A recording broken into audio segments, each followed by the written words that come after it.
ba tey yéen a ngi seen ruq la moo waral loolu. waaw d'abord il faut savoir que Taxawu Sénégal j'ai l'habitude de le dire bokkul ak yeneen organisation politique la. Taxaw day organisation boo xam ne ñi ko yor ñenn ñi ki ko jiite dafa exercer woon pouvoir nekk ci opposition bi. donc bu ma bëggee paraphraser Youssou Ndour mën naa ni mën na ci bii boor mën na ci bee boor. donc il s'est différencié nguur guy waaj a ñëw te bi ñuy dem ci élection yi ñu amoon suñu candidat amoon un projet de société wër sénégalais yi jàpp ne suñu projet de société moo gën sénégalais yi tànn beneen projet de société peut-être jàpp nañu suñu bos am na ay insuffisance noonu laa ko mën a tënkee. donc bu ñu falee ay nit nag il y a deux raisons qui peuvent motiver notre silence bi ci njëkk mooy nit bu ñu koy soog a fal nga bàyyi ko tuuti mu doxal mais deuxièmement comme dafa am ci loo jógee am loo ci amoon yaakaar yàlla def ni résultat bi génn amoo ko dina baax nga toogaat sa biir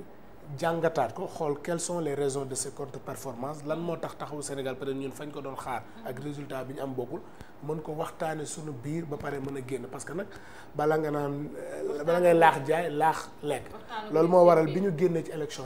yi ñu amoon un processus bu ñu enclenché woon processus boo xam ne évaluation au niveau des communes des départements des structures des mouvements nationaux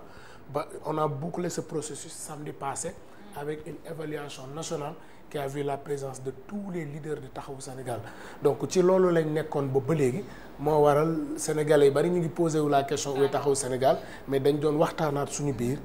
diagnostiqué waat résultat élection yi xam fan lañ jógee fan la ñu ñàkkee lan moo ñu perdre mais aussi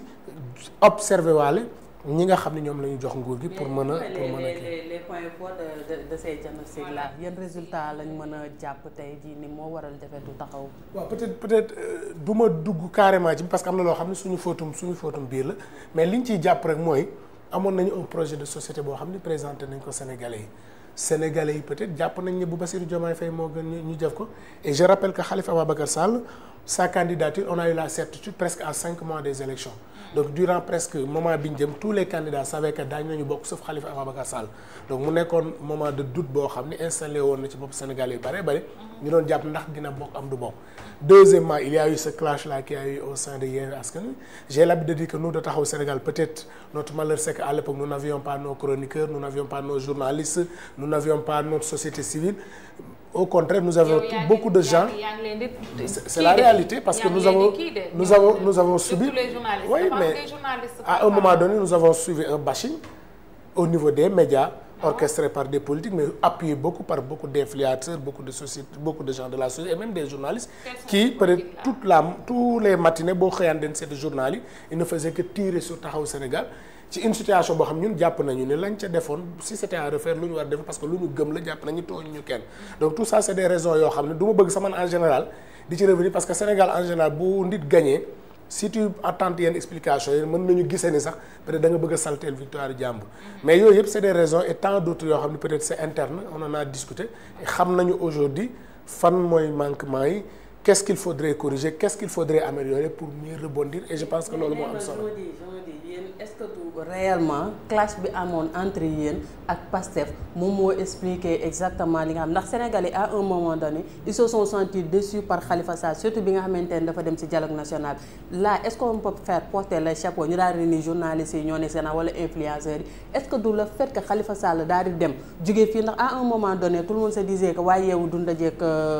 waa pouvoir bi Khalifa Sall période bi nga xamante ni ñëpp ñu ngi taxaw moom il a décidé moom mu dem ci dialogue bi te ñëpp xamoon ne c'était juste pour mu mën a bokk ci élection yi à un moment donné Sénégal la doon wax nga naan kii intérêt boppam moo koy yëkkati mais pas intérêt Sénégal est-ce que du loolu moo tax ngeen perte au lieu que ngeen koy jël di ko jiiñ journalistes yi wala influenceurs. non xam nga Khalifa Sall koo xam ne du nit ko intérêt boppam ñor parce qu'il a l'habitude de dire que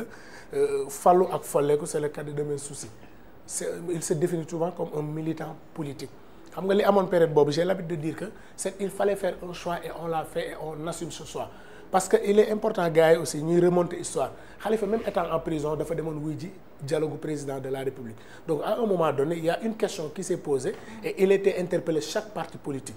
ñun nous avons jugé utile d'y répondre et j'avais taquiné mes amis de Yewwi à l'époque en leur disant tant que Khalifa avait accepté de se mettre derrière tant que Khalifa avait accepté de faire un peu profil bas au profit de d'autres gens Khalifa était le meilleur moo fi gënoon a baax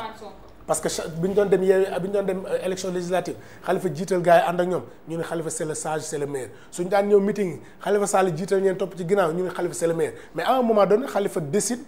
de s'affranchir, Khalifa décide de se battre pour être candidat ñu ne ko non tu es retraité alors que lui il a toujours dit li ma dal politique moo ma ko teg te dinaa politique ba jotaat ko et ce qu'il avait fait l'histoire nous a donné raison parce que tey ñañu doon xas ci sénégalais yi daan ñu xas naan yéen da ngeen a dialogué mais tout le monde a vu ce qui s'est passé après au contraire lañ doon xase Khalifa Sall ils ont fait pire que ça parce que ñun li ñu amal solo mooy gis nga nit quand tu prends une décision il faut l'assumer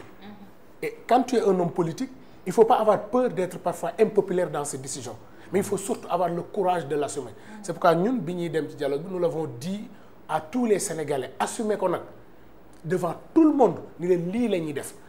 on pouvait faire comme tant d'autres. comme de discorde bi seen diggante ak sénégalais yi foofu la tàmbalee. non parce que xam nga lu tax. parce que vous saviez que rupture dafa waroon am si nguur gi fi nekk. non il s'agit quand Khalifa Ababacar Sall était persécuté voire même éliminé de la course politique par le président Macky Sall sénégalais yi ñëpp a ko jàppale sénégalais yi ñëpp a compatir sénégalais yi ñëpp xamoon nañ ni Khalifa mii dañ ko jaay doole dëggantaan mais bëgg a bokk sur benn langue politique boo xamante ne yow juridiquement sax. permettre na la nga bokk parce que déjà timing bi nga war a toog diggante sa peine ak élection yi daj na ba pare donc yow même boo demul woon dialogue sax yoon waroon na la war a mën a may nga dem defi li nga xamante ni mooy élection mais da ngeen a préféré dem toog ci tableau ka nga xamante ne moom moo waraloon mbaboor meeg coow li nga wax politique moo ma xañ li ma waroon am te dinaa xeexaat ba jot ko ki la ko xañoon nag du kenn ku du président Macky Sall aujourd'hui quand on dit que Khalifa existait bien avant mais Khalifa était plus au devant de la scène quand mu tàllal loxo ki nga xamante ne mooy le président du PASTEF muy Ousmane Sonko il était nu ñu tudd légitime parce que dafa nekkoon ci benn côté boo xamante ne jàpp na ne xeex boobu war na ne en